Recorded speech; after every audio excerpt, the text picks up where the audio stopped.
You're watching the Sporting Time Show with host Doug Thompson. Sponsored by Jewelry Barn and Pawn Shop. Welcome to the Sporting Time Show. Doug Thompson. I hope everybody had a great fall break. Everybody is safe, home, or on the way home anyway. Want to welcome you into the Sporting Time Show, and we've got a packed show tonight, and I want to welcome in our first guest. He is the second-year head coach of the Warren Central Dragons, Coach Kerry Fowler. Coach, welcome to the show. Doug, thanks for having me. I'm glad to be here. I am glad to have you here. And, Coach, I got to tell you up front, I saw your game a week ago against Warren East. I hadn't seen you guys play since the last game of the season. I believe it was Russellville last year. Coach, I was really impressed by your team, by your coaches. I know the outcome wasn't what you guys wanted, but as far as progress, just kind of talk about where these kids are, your players, and your coaches were engaged in this game all the way through. Just kind of give us a look from the head coaching perspective of what this team's doing. You know, I think, Doug, like you said, so many times you look at where you're at wins and loss-wise, and you've got to change growth. You know, I've learned a long time ago that it takes 3 years to not just change growth, but change the leadership within a program. The growth that I see is we got 32 of our 45 kids are freshmen and sophomores. Okay, wow. That's a lot. So we're playing with a JV team. They are committed. They stayed committed to me all summer. But even with the COVID, we've got stronger in the weight room. We're having people come down even during the week now saying, "Hey, Coach, I'd like to play." You know, a year ago you were just begging people to come. Our growth I'm seeing even with what Coach Clark's doing in our middle school at Moss, and they're 3-1 right now and doing great things. And beating some people, handily, and trying to keep that program. And we're practicing. Everybody's practicing at Central, so I'm getting to see the 7th and 8th grade kids every day, as I am the rest of our team. And they're playing hard. They're learning the game. There's so much growth. I wish I could say that these kids had a win, but you know what? It's going to come in time. Right. But we are seeing wins gradually. Yep. In their preparation, learning how to watch film, learning the game, seeing those things, and I've been pleased. I'm having a lot of fun coaching. We got a great coaching staff that, like you said, they're engaged with these kids, and these kids are engaged with them. Yeah. And that goes a long way. Those Coach Reed, Coach Hightower, Coach Clark. I mean, those guys are with me on a day-to-day basis, and what they're doing with these kids is amazing. And I want to thank them first because, I couldn't have 3 better men around them. Well, Coach, one of the many things that I observed, and, I'm not an expert on football, but, I was watching your team play, and the communication between the players on the field, guys were excited. If they had a big play, they were showing it. But there was a lot of communication between the players on the field, and that's really important, isn't it? It is important, and that's what we talk about. And you got to see us, as you should have seen us a month ago, is to communicate, trying to get our offensive line to communicate which way we're going, and our linebackers to our D-line to our secondary. Our secondary is really doing a great job of communicating. We're not always fitting the right gaps. We're not always but they're understanding where to go. And now once you can get them understand where to go, it's where are my eyes. They want to throw their eyes in the backfield and seeing the block and defeating the block. And those things take time. Losing spring practice hurt us. Yeah. A year ago, I didn't go to spring practice, so I was trying to teach some things. This year, losing spring practice hurt us, and we're trying to play catch up with that right now. But our kids are locked in and playing hard for us right now. Well, Coach, we got about a minute left, and I went out. I'm not even going to say I went out on a limb, but as of this show airing, we'll know the outcome of your Hart County game. We don't know it right now. I predicted that you're going to win this game. I think you guys have already won so much because of the progress. But real quickly, how would you evaluate where this team is today? We're a million miles where we're at. I wish I had the kids I lost a year ago with them, because they were learning too. We're a million miles. And, a win, Doug, I can't tell you how just in their day-to-day life, how great that will be. And when that day happens, I think that Warren Central football will start taking a path that nobody thought it could. Well, Coach, second year, you walked into a program that really needed some assistance. You've brought a lot of talent, a lot of experience. Will you come back and visit us again? Anytime. I appreciate it, Doug. All Thanks right. for having me. Thank you very much, Coach. Coming up, the Commissioner of the Mid-South Conference, Eric Ward, joins us. We're going to take a short break.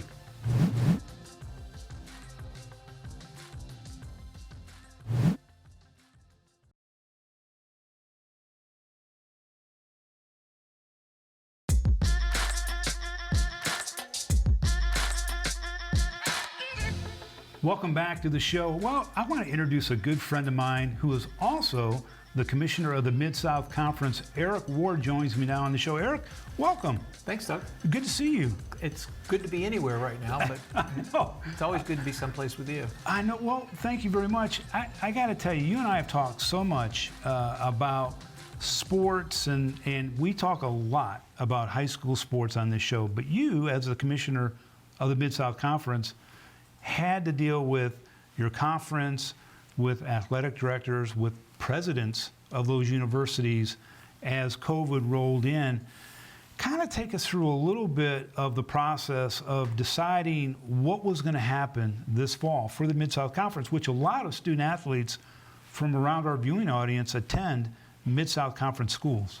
Well, the big difference between what we have been dealing with and what they've been dealing with at the high school level is, we have national championships, and we have conferences and schools all over the United States. And so, it's much broader than just dealing with schools in Kentucky, which would have been simple compared to what we've had to deal with. So as you know, last year, right after we finished our conference basketball tournament, which we were able to hold in Bowling Green for the first time.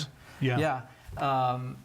It was just a matter of days after that till everything started shutting down. Yeah. And all of our spring sports got shut down. All the spring national championships got shut down. And then it became a matter of what was going to happen in the fall. So the first thing we did was we changed our football schedule. We have 22 schools that play football in our conference, and we have every NAI football program from Northern Kentucky, Thomas More University in Crestview Hills, all the way to Miami. And so it was a lot of geography there, a very big footprint, and we had schools all over the map in terms of how they were dealing with this whole COVID-19 situation. So we took the approach early on, back in June, that we were going to do our conference scheduling by division. We have 3 divisions. There are 7 schools in Florida that make up one division. Then we have some schools in the Appalachian region that make up another division. And then we have schools in Kentucky and Tennessee that make up the Bluegrass division. So we basically changed all of our football scheduling and did all the scheduling inside those divisions so that the travel would be minimized. And then we could let those divisions make some of their own decisions about whether they were going to play fall schedule or spring schedule. Then we waited for the NAI to make their decisions about what they were going to do with national championships. And it wasn't until mid-August that the NAI announced that they were going to move their national championships to the fall. Yep. And so after that, then we had to start making decisions about whether we were going to play any of our conference schedules in the fall or whether we were going to push conference schedules to the spring. Which was crazy because it was changing literally almost daily. Yes, it was. I've redone a volleyball schedule like 9 times just since June, I think. So, so a lot of decisions that had to be made, but it was sort of a domino situation where we had to wait for one decision to be made before we could make the next decision and then make the next decision after that. But you got football off the ground this fall. And kind of tell us how that is going, so far. The Sun Division, which were the Florida schools, voted to play their conference schedule this fall. It's been hit or miss. I think we had our first postponement this past weekend. One of the schools had a little COVID outbreak on their football team, so that game's been postponed until sometime in November. I'm glad that we took the approach that we did. For the most part, our fall sports are all going to compete. Their conference schedules are going to be in the spring, and that's when the heaviest part of their schedule will be played. Some of them are playing non-conference games this fall, and that's an institutional decision. Most of them waited until late September, early October before any of their teams did anything. They've been practicing on campus, but before they left campus to compete in any events, they waited until late September, early October. But, one of the most telling conversations I had was with our football coaches. It was the last Zoom that I had with them as a group, and we were talking about whether we were going to try to play this fall or not. And one of the football coaches said, "Commissioner, I don't even know how I'm going to get my guys water in practice yet, let alone play a football game." So I'm glad we took this approach. It gives a long runway for our coaches and administrators to kind of figure some things out. But we're seeing outbreaks. We've got some campuses that have quarantined some teams and shut some things down periodically, and then they try to start it back up again. So it hasn't been a perfect experience by any stretch, even though we're not playing officially this fall. But we're trying. Let's put it that way. We're going to take a short break. When we come back, you and I are going to discuss the future of the Mid-South Conference games coming up this spring. We're going to be right back. More with Eric Ward on the Mid-South Conference.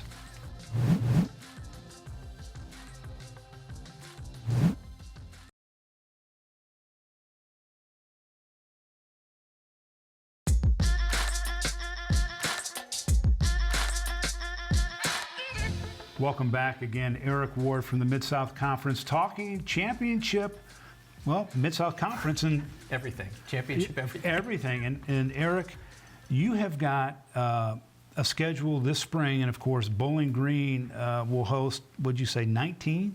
17. I think 17 of 19 or something like that. I've lost count. But I think we have a total of 19 championships in the spring. In Bowling Green?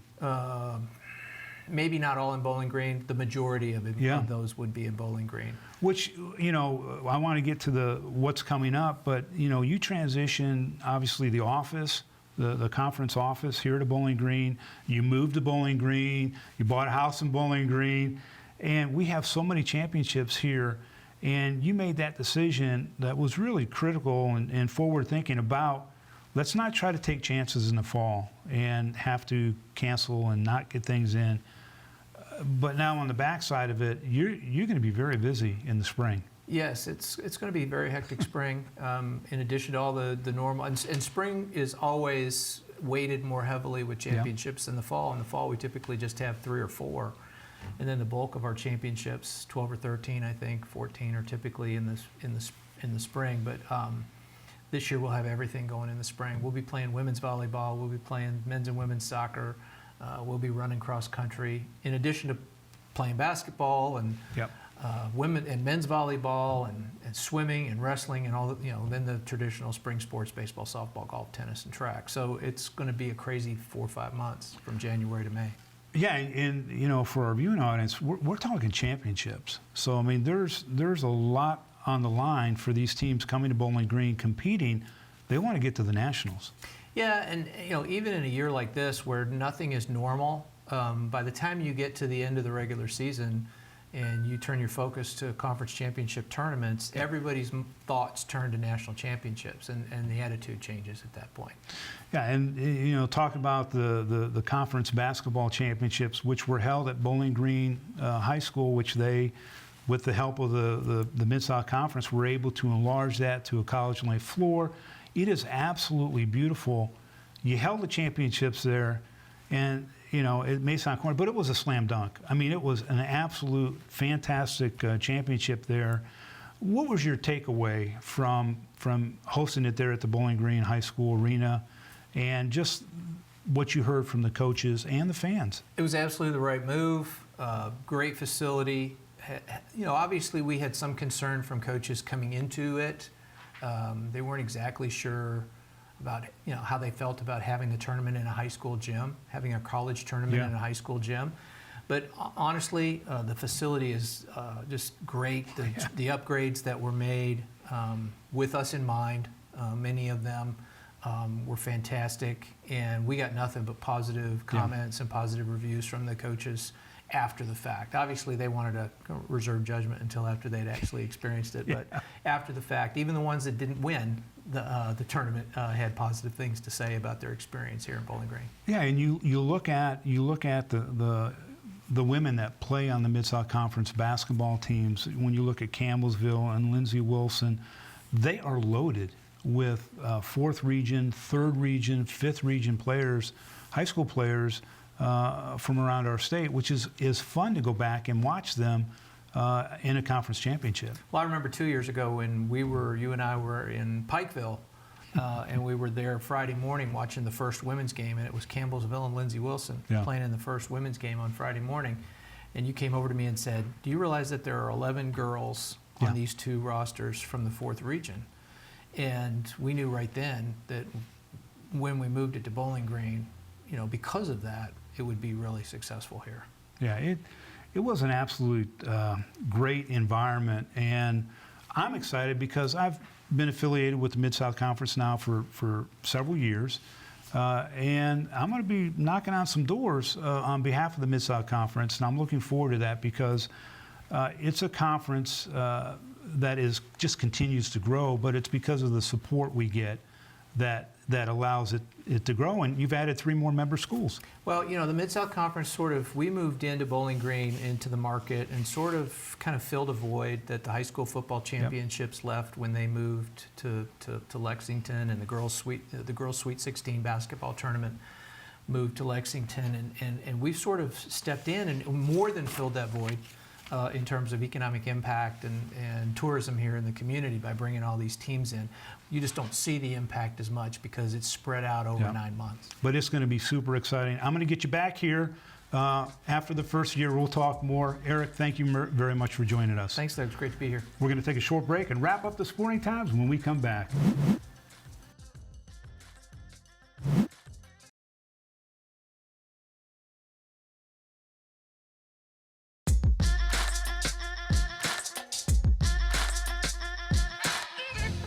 Welcome back. I want to thank our guest, Eric Ward, the commissioner of the Mid-South Conference, and also Kerry Fowler, the head coach of the Warren Central Dragons. Now, for all of you football fans, you know that it's been kind of crazy out there trying to get games in. Some have been canceled because of COVID-19. Some have been rescheduled. They had 10 games last week that were postponed or canceled because of COVID-19. But I do want to go over a few games that we highlighted from last week, and I'm going to start off with Warren Central, who was 0-3 versus Warren East, 1-2 on the season. The Dragons were looking for their first win of the season, but it was not the be, as the Raiders had a big night offensively.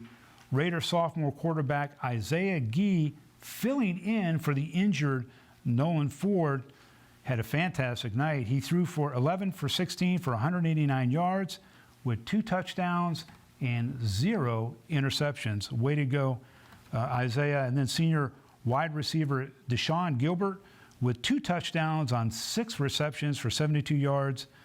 And last but not least, Warren East senior running back KJ Alexander rushed for 105 yards on 23 attempts, racking up 4 touchdowns on the night. The Raiders moved to 500 on the season and will play district opponent Allen County Scottsville on October 16th. Now, the Sporting Times Offensive Player of the Week happens to be Warren East senior running back KJ Alexander. In addition to his big game against the Dragons, for the season, KJ has rushed for nearly 100 yards per game and has 5 touchdowns.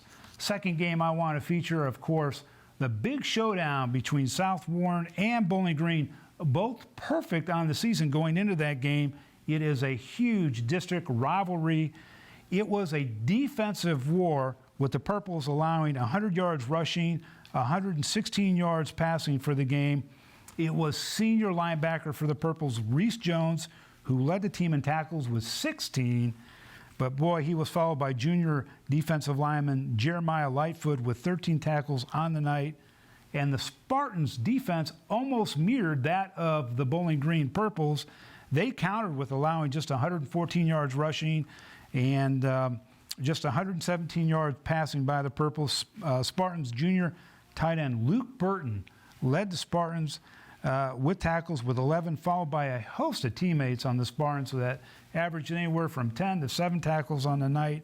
The difference in this game was a rushing touchdown by Spartans junior quarterback Caden Velkamp, followed by a PAT and field goal by junior place kicker Elder Diversovic. And of course, it was a 10-7 victory for the Spartans. The Spartans host Greenwood, who was perfect on the season. They will meet October 16th, and the Purples travel to Christian County on October 16th. So that was a great matchup, and pretty sure that the Spartans and the Purples will meet again in the postseason. So that will be very interesting, and you can watch all of the Purples games live at stfanclub.com. So we're excited to bring you not only Purples action, but also Greenwood. Speaking about Greenwood, they improved their record to 4-0 with an impressive win over Union County. It was a 4-quarter battle, but the Gators defense proved to be the difference maker in the game, forcing 2 fumbles and 2 interceptions, with senior Parker Scott being the recipient of both of those interceptions for the Gators. Gators senior quarterback John Morrison rushed for 1 touchdown while connecting through the air to junior Ira Matheos for the other score. Our defensive player of the week is sophomore linebackers Lofton Howard. Howard led the Gators with 15 total tackles, with 11 of those being solo. Howard was all over the field, disrupting the Union County offense while delivering some bone-crushing tackles. Hear what Lofton had to say after the game. I did a great job tonight. Everybody played well. Yes, sir. What is it? You know, you guys are 4-0 now. Yes, sir. Just kind of talk about the way the team is really improving every single week. Yeah, we just got to take it week by week so we can prepare for the next team. And we have big teams ahead that we need to play and win, so we just got to look out for those. You having a good time? Yes, sir. Yes, sir. That's all that matters. Well, listen, congratulations. You are the Sporting Times Player of the Game. Thank you very Congratulations. much. Thank you very much. Also want to mention to you that now you can stream on the big screen. You can download the Sporting Times app and watch us on Roku, and also watch us on Amazon Prime Fire Stick. That will be ready this week for your enjoyment. Also, you can contact us at Sporting Times on Twitter. And again, you can watch us or listen to us on Facebook at The Sporting Times. Once more, I want to thank our guest, Eric Ward of the Mid-South Conference, for being here today, and also Kerry Fowler of Warren Central. Check us out next week, same time, same place, right here on WNKY, NBC 40. Have a great week.